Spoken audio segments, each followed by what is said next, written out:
January. I'm Leslie Brown, a nurse practitioner with Piedmont Wellness Center. Today we're going to do a webinar on cholesterol, and hopefully you've had a chance to look at our ebook and some information on Facebook regarding some cholesterol myths and some general information about cholesterol.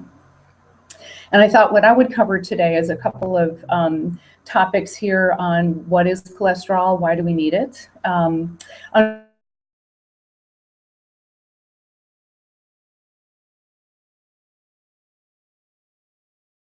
the big question everybody typically has, and then look at things that raise cholesterol and cause some of the discs are commonly seen, and then how to achieve ideal levels and how to require treatment and to do that safely. So first of all, why don't we talk about what is cholesterol and why does the body need it? Cholesterol is a waxy fat-like type of substance that is prevalent in the body. It's actually very necessary for life. All of our cells require cholesterol as part of the cell membrane, the structure of the cell, and the outer protective barrier. Cholesterol is also important for the myelin sheath that protects our nerve fibers, part of our nervous system. Cholesterol is responsible for the substance of steroid hormones, for bile production in the stomach, and about 60% of our brain is made up of cholesterol. So cholesterol is a really, really important substance. And in addition, it also has antioxidant properties to help protect the body from inflammation and help with the immune system. Cholesterol also is important in vitamin D production. Cholesterol that's in our skin is converted to vitamin D through the exposure to sunlight, and inadequate amounts of cholesterol or sunlight will also contribute to vitamin D deficiency. So, and the cholesterol is necessary, that we would not survive without it, and it's not a bad thing. So we're going to kind of start with that premise. Understanding a lipid profile, a typical that's done in a regular medical office will look at a couple of different markers. It will measure total cholesterol, and total cholesterol is basically the addition of a high density lipid protein, the HDL, your LDL or the low density lipoproteins, and then the VLDL, the very low dense lipoproteins. So it's that combination. What you'll hear in terms of ranges is that your total cholesterol should be less than 200. 10, 15, 20 years ago, that was not the case. They were looking at cholesterol levels being 240, 250, 260 as being very normal, but they have in recent times been, that level has been lowered. Secondly, triglycerides. Triglycerides are makes in response to carbohydrate intake. It's a way that the body stores excess sugar that the cells aren't able to take up, and so it's stored in this form of a fatty acid. The triglycerides are probably the most significant part of your cholesterol panel in terms of heart disease risk. High triglycerides over 150 cause the blood to be thick and sluggish and sticky, and when you draw a sample of serum and you use the centrifuge and separate the cells from the plasma, high triglycerides will appear as a white milky substance instead of a clear yellowish tinted serum. So they really cause the blood to be thick and sticky, and then contribute to the shearing on the wall of the artery, which begins the inflammatory process. So triglycerides are something I look at frequently and really monitor in terms of treatment. And then you have the lipoproteins, the HDL and the LDL. Commonly, you'll hear the HDL being referred to as the good cholesterol, and the LDL is the bad cholesterol.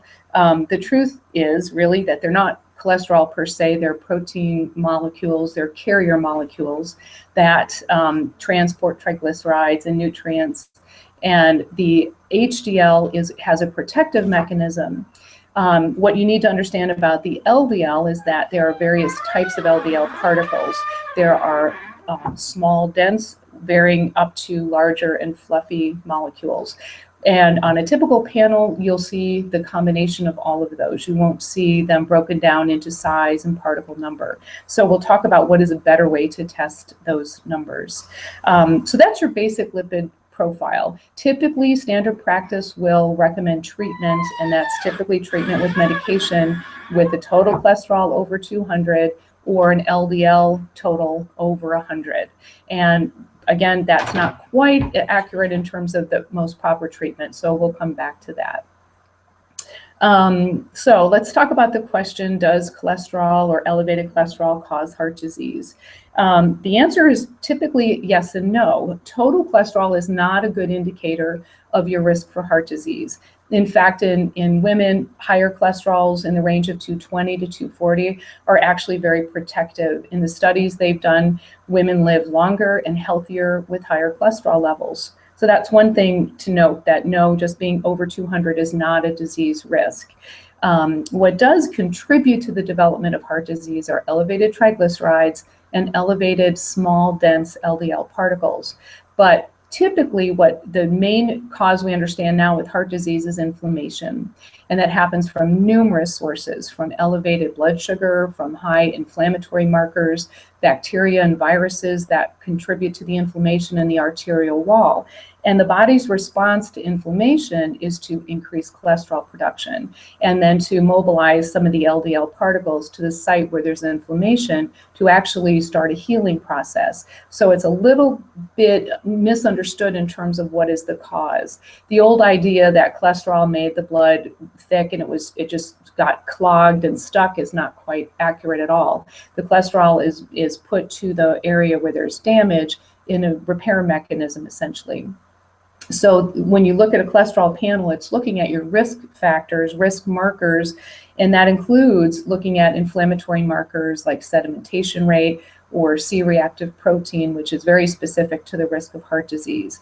And in addition, looking at the bigger picture metabolically, blood sugar levels, hemoglobin A1C, insulin resistance scores, that sort of thing, to put the full picture together. So the first thing I tell my patients is cholesterol is just one of the markers that you have to look at in the bigger context, and in and of itself is not a problem. And it's also very important to note that if you don't eat cholesterol, your liver makes the majority of it anyway. So roughly 2,000 to 3,000 milligrams of cholesterol are produced in the liver every day. If you don't eat any, the liver will make more. If you eat more cholesterol through dietary sources, then your liver is going to down-regulate its production. But cholesterol is so important that you can't live without it. And one way or another, the body will make sure you have some. Well, let's talk about what raises cholesterol or what causes some of the dyslipidemia that we see in the clinic. Most common cause is a high carbohydrate diet and a high intake of trans fatty acids or omega-6 fats. Sugar, whether it's in the form of grains or refined sugars, excess fruit, they can all contribute to higher inflammatory markers, high inflammatory chemicals that are released in the body. That then the body has a response to calm that inflammation down, and it increases the production of cholesterol, including the LDL particles that are the carrier molecules. And then the trans fats, which are fats that come from vegetable oils, cottonseed, soybean, soy oil, canola oil, even peanut oil. They are unstable vegetable oils that are very high in omega-6 fats, and they're easily damaged. They are unstable enough that they can cause oxidation of the cholesterol particles in the body. And again, that's a contributor to the inflammation and to the process of plaque formation in the arterial wall. So the first thing that can be addressed, of course, is diet. And you want to address the carbohydrate and the trans fat or vegetable oil intake.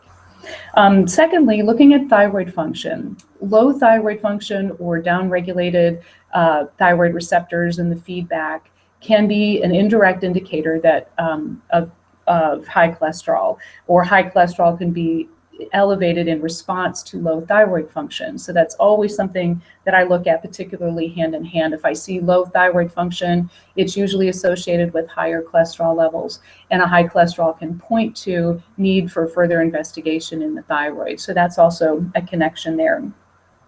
There are certain nutrient deficiencies that will contribute to elevated cholesterol as well. Minerals such as zinc and selenium, iodine, and copper are very associated with an elevation in cholesterol levels. So those are important to monitor and to replace if needed.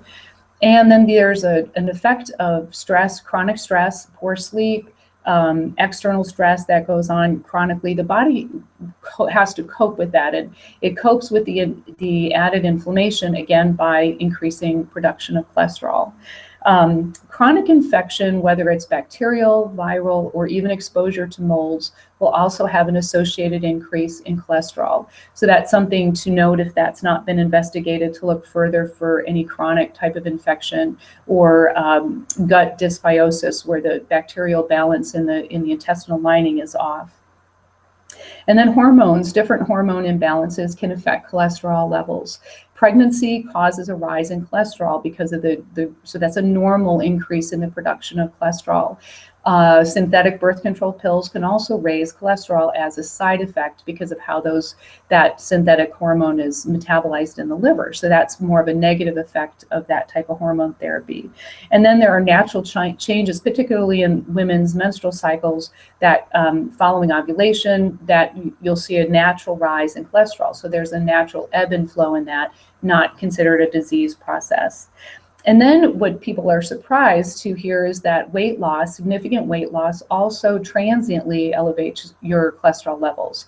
With weight loss, your body is tapping into stored fat and it's mobilizing those fats. And our body fat is made up of 50% saturated fat and 50% polyunsaturated fat. So something in the combination of butter and olive oil. So as those fats are mobilized and drawn into the bloodstream and used for fuel and burned, you're going to see a transient rise in triglycerides and total cholesterol temporarily. And typically it takes about 6 months for that to normalize and actually see improvement in those levels. So when you're seeing elevated cholesterol levels, it's always important to look for underlying causes versus just treating an elevation as a disease in and of itself. And then sort of to kind of conclude with how to achieve optimal cholesterol levels, a lot of people get very focused on a number and kind of say, well, my number's elevated, I need to have a treatment for that. But again, looking holistically, you want to start with changing diet. Restrict carbohydrates, and in particular, the grain-based foods. Definitely eliminate the trans fats and vegetable oils, most commonly found in processed foods, fast foods, that kind of thing. And it's shifting your diet to healthier, low carbohydrate, whole food, healthy protein, and healthy, stable fats such as butter, not margarine, coconut oil, olive oil, macadamia nut oil, and then the oils that naturally occur in meats and eggs. Don't be afraid of the cholesterol that's in eggs. That's not going to contribute to that. But those type of saturated fats are very stable. They're less likely to oxidize and cause damage to the cholesterol molecules and to the lining of the artery. So diet is the first step you want to take in correcting any problems with your cholesterol. Secondly, regular exercise. Regular exercise helps your body to upregulate the amount of protective HDL, or the high density lipoprotein that the body makes, which is very protective. So regular exercise shows a definite increase in that HDL and a decrease in the production of LDL particles. Supplement nutritionally where that's needed.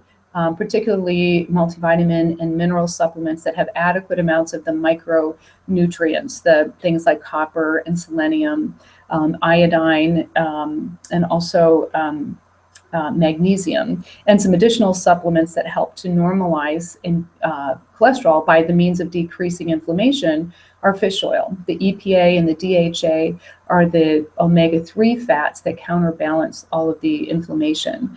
CoQ10 helps support mitochondrial function and energy production on a cellular level. That's an important added nutrient, along with vitamin C, which is an excellent antioxidant and helps with inflammation. And then curcumin and resveratrol are both anti-inflammatories that help, again, to keep inflammation at bay throughout the whole body. And it's very important in terms of cardiovascular health and overall immune function to have adequate vitamin D levels. Typically, I recommend at least 5,000 units per day. And then once we've tested and we need to make some adjustments, there may be a need for a higher amount of vitamin D. Along with vitamin D, the body requires vitamin K2. Vitamin K2 helps the body utilize vitamin D better, and it's also known to help prevent atherosclerotic plaque from forming, and it even helps the body to get rid of some of the plaque formation that's present. And then stress reduction, which really includes how to handle stress that you're going to be affected with on a daily basis, to get adequate sleep, because stress is certainly affected by poor sleep, and then to address hormonal imbalances, not only the sex hormones like testosterone, estrogen, progesterone, but also thyroid hormones if those are out of balance as well. So typically, my approach clinically is to avoid a statin drug medications, and those are the most common drugs used to treat cholesterol. But we'll talk about that for a moment here. Statin drugs have been on the market for a good while. There's a heavy push from the pharmaceutical companies. It's become the standard of practice to treat with a statin drug. One of the issues, however, is that the research shows that particularly in women, there's no benefit to treatment with statin drugs, regardless of a lipid profile or the numbers and regardless of history. Statin drugs tend to increase the risk of diabetes. They affect the memory. It affects bone and muscle health, causing fatigue and pain. And it puts the body at risk for congestive heart failure, and actually lower cholesterol levels are associated with certain cancers. So in women in particular, statin drugs are almost never warranted, and there are other approaches to get some normalization. In men, cholesterol medication is not recommended for primary prevention, which means for men that have not had a heart attack, statin drugs are not recommended. However, clinically, I see that simply because numbers are elevated, somebody's put on a statin drug. So my first goal is to try to get them off of that and do some other things in a more healthy way. And then for men that have had a heart attack, there is some slight indication that it may help prevent a second heart attack. But again, that's secondary prevention versus primary. And then in men over the age of 65, nobody should be on a statin drug at that point. They see no benefit in mortality or morbidity. Life isn't better, life expectancy isn't better. So the risk versus the benefit is the risk is too high. And so statin drugs are the standard of care, the standard treatment, but typically cholesterol panels are looked at in isolation and not in context of all the other metabolic markers and lifestyle and that sort of thing.